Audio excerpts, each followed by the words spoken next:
Llamó potentemente la atención en la reunión de debate tiene que ver con los Anunnakis. Hay estudios, hay una teoría importante que dice que descendemos de una raza extraterrestre, Juan Andrés. Exactamente. La verdad, cuando uno comienza a ir a la raíz de estos textos sumerios, mucho más antiguos que la Biblia misma, uno comienza a entender de que existe una gran correlación entre textos de muchas escrituras sagradas con este otro relato, canto epopéyico, que parece explicarlo todo de un sopetón. Pero quizás, ¿cómo decirlo?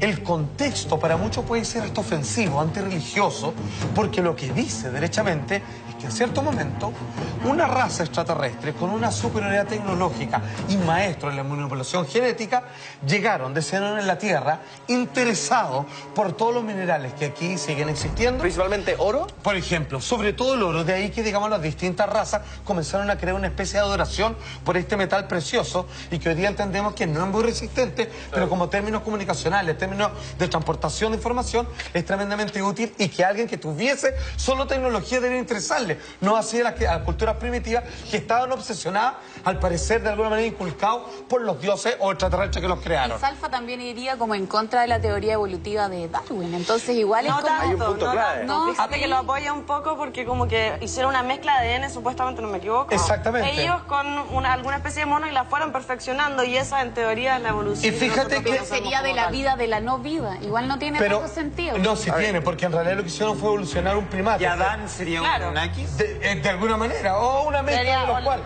Pero ojo, fíjate que solo para cerrar esta parte, que ustedes hablaban de la teoría de la evolución de Darwin, existe el eslabón perdido. Nadie entiende cómo este mono, de repente desaparece, falta uno y aparece un hombre inteligente. Bueno, quizás esto lo explica. Pero ¿quiénes son, en estricto rigor, los Anunnaki a partir de esta imagen, de este documental que es definitivo respecto al tema?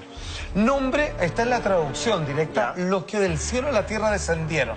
Otra también habla los que caminan en el cielo, que obviamente pareciera ser que debido a su transporte en estas naves que vienen de mundo fuera de la tierra. Origen sumerio.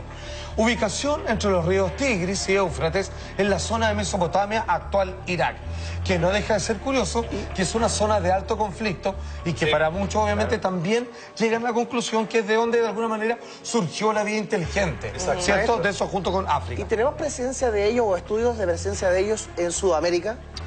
Fíjate que se puede decir que sí, porque fíjate que los Anunnaki dicen que tienen características reptilianas como extraterrestres.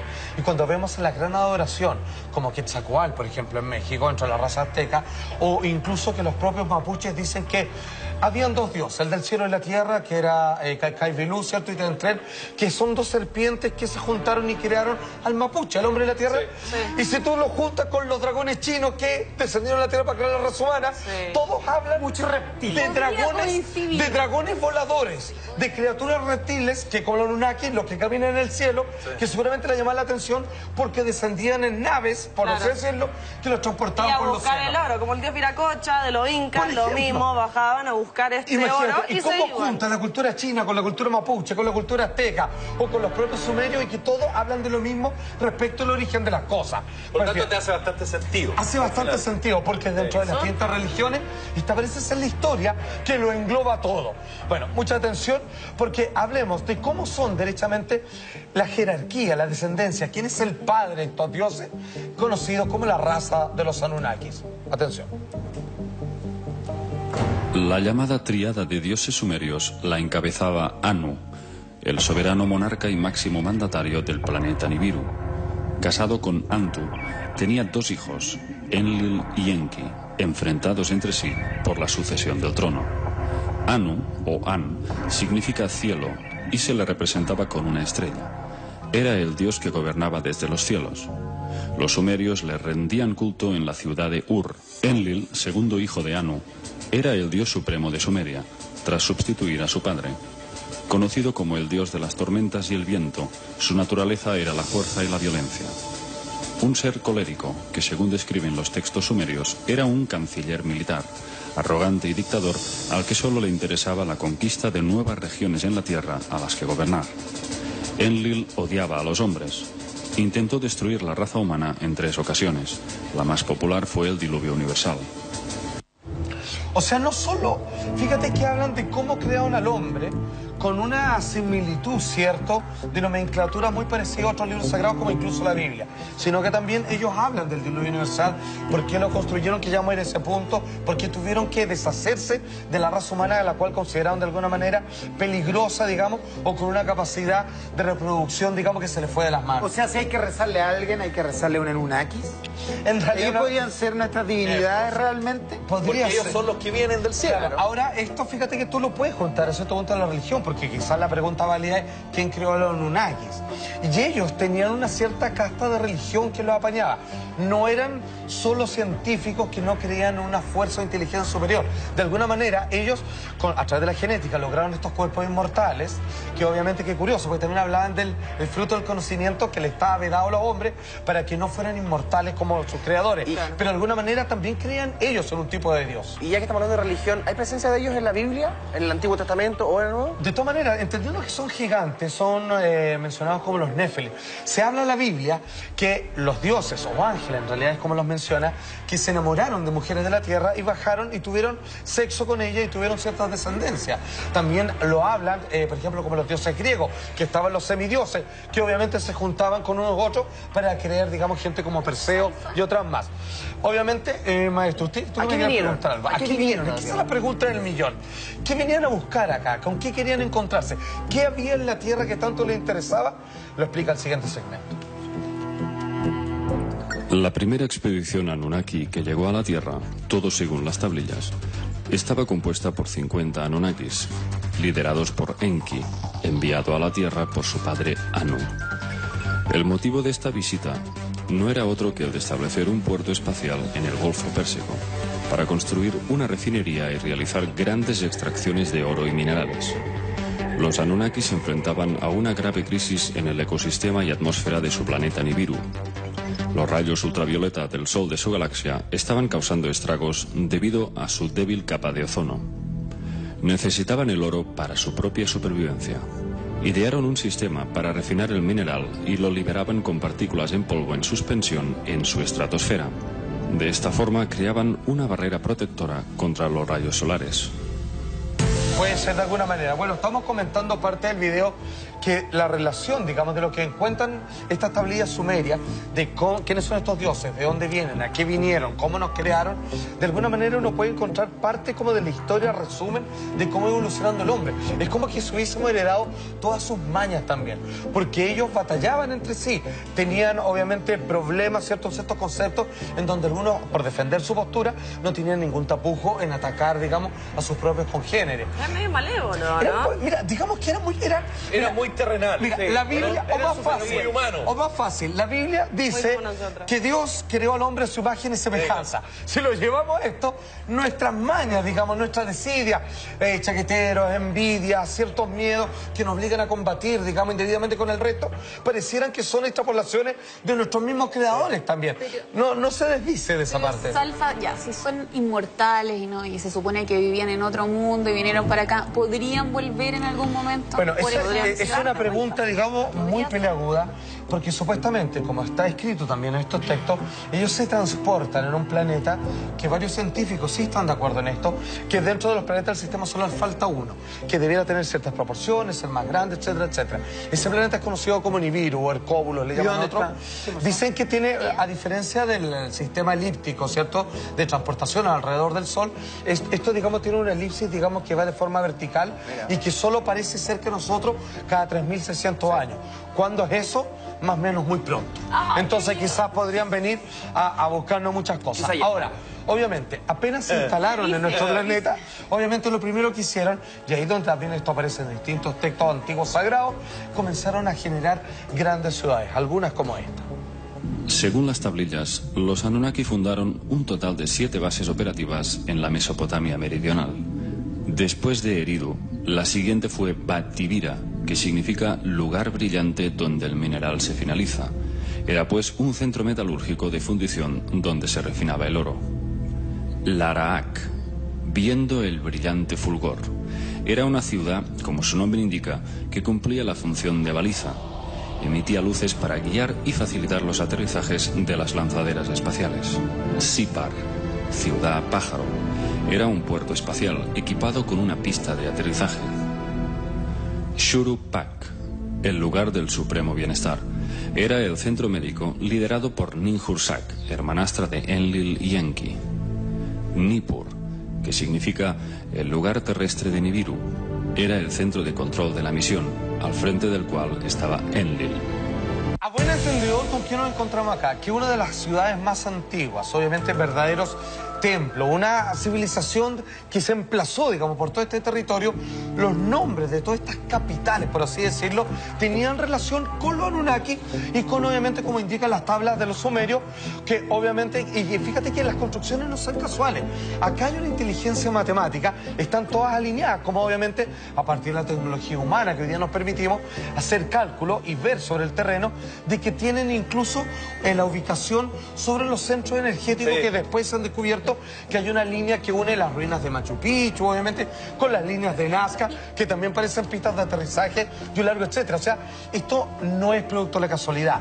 La tecnología, la arquitectura, la matemática aquí implicada, todo parece indicar de que fueron hechos por personas superiores claramente en aquella época, incluso hasta el día de hoy. Solo cortito, que hay que decir que en las tablas sumerias aparece el sistema solar y Saturno incluso aparece con sus anillos y sus lunas, algo que hoy día cualquier persona moderna, educada acá, mirando el cielo jamás podría saber, fuera intuitivamente dónde está Saturno, mucho menos ver su anillo y saber cuántas lunas tienen los distintos planetas y fuera del sistema solar incluso. Y también las construcciones, Alfa, porque muchas veces decimos, ¿cómo se lograron construir estos imperios con estas cosas, no sé, gigantes? Ellos eran más grandes, eran más altos, físicamente. Sí, de 2 metros hacia arriba, mucho más fuertes.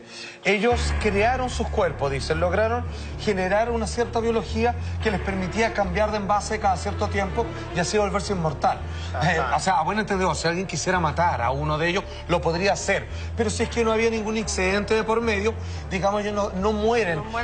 No tienen deterioro, digamos, biológico, no como nosotros, que nosotros supuestamente nos colocaron... Celular, no tiene deterioro celular. Exacto, nos colocaron en esa condición, envejecer, para que pudiéramos morir. Fue una de las propiedades o antidones con los cuales nos crearon para tener control sobre nosotros. Pero aquí es cuando finalmente, en algún momento, cuando ellos ven que necesitan explotar minerales, agricultura y un largo etcétera, deciden, creamos a partir de estos simios algo que nos sirva. Y hicieron al ser humano a imagen y a su semejanza. Atención. Dios sumerio de las aguas, la fertilidad y la sabiduría, guardián de las leyes divinas, Enki era un científico e ingeniero con grandes conocimientos sobre ingeniería genética, a través de la cual diseñó y creó al ser humano, manipulando el ADN para mejorarlo a través de diversos intentos. Era el único dios sumerio que podría considerarse benéfico para la humanidad. Se distinguía por su sabiduría y filosofía espiritual. Fue quien impartió el conocimiento al hombre antiguo. Ofreció sus enseñanzas en la agricultura, la astronomía, la astrología y era un gran ingeniero marítimo, capaz de reconducir ríos, canales y cauces o crear grandes embalses para aprovisionar de agua a los pueblos sedientos. Como creador del hombre, Enki sentía una especial devoción por la humanidad. Sus intenciones y esfuerzos se volcaron en mejorar la calidad de vida en la Tierra, y en más de una ocasión arriesgó su propia vida para defender a los pueblos de la Tierra del ataque de otros dioses que querían aniquilar la humanidad por medio de armas devastadoras. Estaba revisando en la pauta, Salfate, una información que decía que ellos hicieron una primera mezcla, pero que no resultó bien. Que fue fallida, claro. Y la desecharon. Exactamente, porque hicieron varios experimentos, incluso dentro de la mitología griega. O sea, igual que como los humanos, ensayo-error de nuevo. Ensayo-error, claro. Claro, ellos pensaban si de alguna manera lo que habla en la mitología griega sobre estas quimeras, los centauros, ¿cierto? O los pegasos, todo, no eran parte también del experimento de estas criaturas que juntaron las bestias que había en este planeta y trataron de mejorarlo. Obviamente, se dieron cuenta que el mono o un simio en aquella época tenía obviamente la mayor posibilidad de ser manipulado genéticamente y convertirlo en una criatura capaz de pensar o por lo menos obedecer, digamos, porque finalmente los humanos, ¿qué eran para los Anunnaki? Que éramos nosotros mano de obra, gratis, éramos esclavos, derechamente, y con un cierto periodo obviamente determinado para reproducirnos y luego morir. De hecho, hay una cantidad de cosas que incluso antropólogos, digamos, y biólogos contemporáneos no pueden pueden explicar. Porque fíjate que dicen que dentro de las distintas razas animales, dicen que nosotros tenemos algo bastante particular, que las mujeres son bastante distintas y bastante hechas muy de forma atractiva para el macho. Si tú ves un perro y una perra, ¿cachai? O un león, siempre el macho es más bonito que la hembra. Y no hay mayor diferencia generalmente, al igual que en las aves y todo lo demás, menos el tamaño, quizás el macho un poco más grande, ¿no? Exactamente, con ciertos colores, pero digamos más o menos lo mismo. Sí. Finalmente lo hicieron más diferente y con una cierta propensión al sexo. Como que hicieron un súper desarrollo para crear la mayor cantidad posible, digamos. Ahí estuvieron bien, porque como que había una superproducción. Exactamente. Quedamos súper lindas. Ahora, La Mariana y la Leila quedaron muy bien. les quedó, digamos, de mío. Y no hubo ensayo antes. Exacto, por favor, la gráfica. Para aquellos que no entendían, la creación del ser humano fue Enki, digamos, el autor, uno de los Anunnaki, obviamente primigenio. El primer ser humano fue Adapa, y de ahí obviamente salen muchos nombres parecidos, como entre eso Adán, que no es casualidad, que en la Biblia fue hecho de arcilla o del barro, y fíjate que los Anunnaki también lo hicieron, manipularon la arcilla para crear genéticamente algo mejor. El primer prototipo, como usted decía, del humano terrestre, se produjo producto de la mezcla del ADN de los primates y por supuesto de los Anunnaki. Ahora, ¿cómo fue el nacimiento y evolución y este ensayo-error para evolucionar al ser humano hasta convertirlo en una criatura independiente? Y ahí fue cuando algunos, los que dijeron, ¿sabéis qué? Estaba bien cuando eran esclavos, pero ahora que pueden pensar por sí mismos, son peligrosos, porque no sabemos dónde van a terminar. Oye, y ahí comienza una lucha. Y esa misma tendencia al sexo, que nosotros y los delfines somos los únicos que tiran por placer aquí en el planeta. Eso es el amor, Lo digamos. humano. Claro. Sí, más bonito, más bonito. Y hay unos monos también que les gusta poco el huevo. Ahí también se nos fue de las manos un poco, porque nos empezamos a reproducir supuestamente muy rápido y en algún momento volvieron a buscar oro y se fue con encontraron algún con abuelos momento gigantescos y a ver, paren. Y fue con algún momento decidieron extinguirnos, pero antes de ello es obviamente cómo fue la evolución en estas distintas manipulaciones genéticas sobre esto que hoy día llamamos ser humano. Mira. Enki decidió mejorar su experimento y se encerró en los laboratorios biológicos de Eridu para perfeccionar al Homo sapiens y hacerlo más listo y más longevo. Esta vez, Enki usó su propio esperma y creó a un nuevo ser. Lo llamó Adapa. Era un hombre con mayores habilidades que los anteriores híbridos, mucho más inteligente, pero dotado además de la capacidad para reproducirse. Aquello fue un insulto para Enlil, pues consideraba que Enki había violado todas las leyes, ya que se le había autorizado para crear esclavos de mano de obra, no seres capaces de procrearse. Enlil no podía soportar la idea de que el hombre pudiera algún día llegar a ser demasiado numeroso y terminara por ser una amenaza para ellos. Pero finalmente, como tú bien decías, esto se les fue de las manos. Y aquí hubo una batalla y una vez más, textos orientales, textos mapuches, hablan de que estos dioses, unos nos crearon, otros nos aceptaron y en algún momento dijeron, ¿sabéis qué? Los encuentro medio peligrosillos estos tipos. Matémoslos. Y aquí es cuando algunos pelearon por nosotros, algunos nos defendieron. Afortunadamente ganaron la batalla, pero no fue fácil, porque el Enula Elis, ¿cierto? Donde aparece Gilgamesh, este gran héroe, ¿cierto? De los sumerios, finalmente habla de que hubo sobrevivientes, pero muy pocos. ¿Por qué? Porque la forma masiva de destrucción de esta raza, que al final los propios Anunnaki llegaron a temer de su propia obra, fue a través, y una vez más aparece, al igual que en la Biblia, el diluvio universal. Atención con esto, mira. Enki tuvo una visión reveladora. Se le apareció un ser llamado Gazu, resplandeciente como los cielos, que le instruyó y le cedió una tablilla con un dibujo de una embarcación sumergible. Estas fueron sus palabras. Ahora toma el hado en tus manos para que los terrestres hereden la tierra. Llama a tu hijo Ziusudra. Revélale la inminente calamidad sin romper el juramento. Dile que construya una embarcación que pueda soportar la avalancha de agua, una embarcación sumergible, semejante a la que te muestro en esta tablilla, que se salven él y su familia, y que lleve también la simiente de todo lo que sea valioso, sea planta o animal. Esa es la voluntad del Creador de todo. Bueno, finalmente en 40 días y 40 noches, ellos con la manipulación del clima, dicen que lograron obviamente exterminar a la mayor cantidad de seres humanos que a los cuales no querían que siguieran prosperando, porque ya habían terminado sus labores en la Tierra. Sin embargo, uno de ellos, obviamente el creador Enki, decidió salvarlo y eligió algunos pocos y, por ejemplo, a través de Arca, lo mismo que cita la Biblia, logró obviamente disiparse en distintos lugares de la tierra y a la cual de nosotros somos sus principales descendientes. De ahí en adelante la historia se pone aún más compleja, que los Anunnaki solo eran una de las tantas razas, si bien autora de nosotros, otras más nos vinieron a visitar, algunos nos ayudaron, otras nos quisieron conquistar y así suma y sigue hasta el día de hoy. Esto no se contrapone con las religiones, quizás también las engloba y le ilustra un poco más. Para algunos, simple fantasía, ¿cierto?, de los antiguos seres humanos, claro, y para otros, el mejor libro de historia, como las cosas realmente fueron. Claro que ustedes sí, amigo mío. Muy bien, además dicen que todavía están aquí manipulando todo desde los grandes poderes económicos y de los gobiernos.